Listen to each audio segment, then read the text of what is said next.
தேவனுக்கே மகிமை உண்டாவதாக. எனக்கு அன்பான தேவ பிள்ளையே, தேவஜனமே, இந்த நாளிலும் தேவனாகிய கர்த்தர் தம்முடைய வசனத்தை கொண்டு ஒவ்வொருவருடைய வாழ்க்கையிலும் உங்களை கிருபையாய் நடத்துவாராக.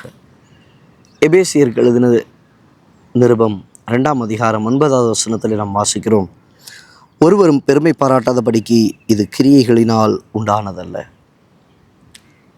தேவஜனமே, ஒருவரும் பெருமை பாராட்டாதபடிக்கு தேவன் நம்முடைய வாழ்க்கையில் நம்மை மீட்டெடுத்திருக்கிற அனுபவங்கள்.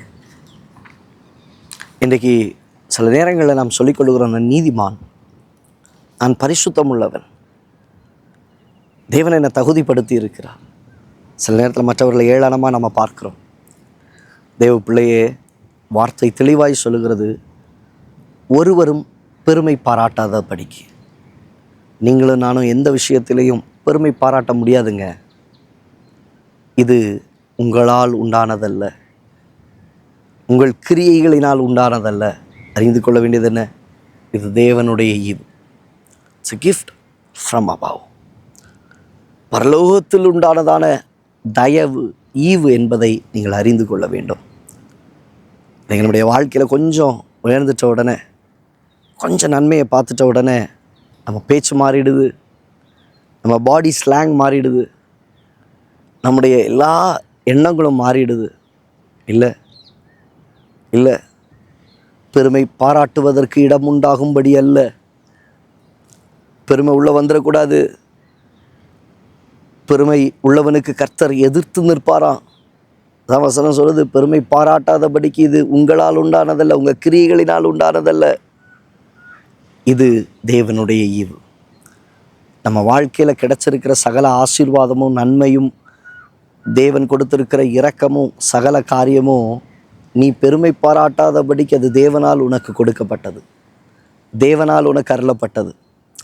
அதனால தான் நீ பெருமை பாராட்டிடக்கூடாது என்பதற்காக தான் சில நேரத்தில் சில முள்ள கர்த்தர் அனுமதிக்கிறார், சில உபத்திரவத்தை கர்த்தர் அனுமதிக்கிறார், சில பிரச்சனையை கர்த்தர் அனுமதிக்கிறார்.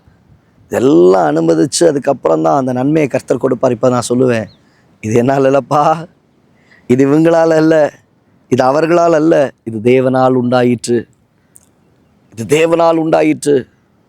சில நேரத்தில் ஓவராக பரிசுத்தம் பேசுவாங்க, எங்கேயோ ஒரு இடத்துல போய் பதக்குன்னு விழுந்துருவாங்க. காரணம் என்ன தெரியுமா? நீ உன்னை பெருமை பாராட்டாதபடிக்கு ஆண்டவர் உன்னை திரும்ப எழும்ப செய்திருக்கிறார் என்ற நிச்சயத்தை கொடுக்கும்படியாக இது உன்னால் உண்டானதல்ல, இந்த ரட்சிப்பு தேவனால் உண்டாயிற்று. ஒருவனும் பெருமை பாராட்டாதபடிக்கு. கண்களை இப்படி ஜெபிக்கலாமா?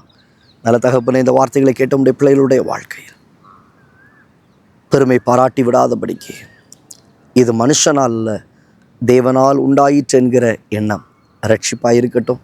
கர்த்தர் கொடுத்த நன்மை, ஆசீர்வாதங்கள், பேர் புகழாக இருக்கட்டும்.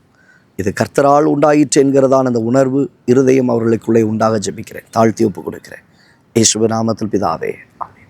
ஆம் தேவ பிள்ளையே, ஒரு இடத்துல நீ பெருமை பாராட்டாதபடிக்கு சில இடத்துல கர்த்தர் நெருக்கி நெருக்கி நெருக்கி நம்மளை கொண்டு போவார். காரணம், நீ பெருமை பாராட்டி விடக்கூடாது. இது உன்னால் உண்டானதல்ல, இது தேவனுடைய ஈவு, இது தேவனுடைய ஈவு. God bless you. God bless you. God bless you.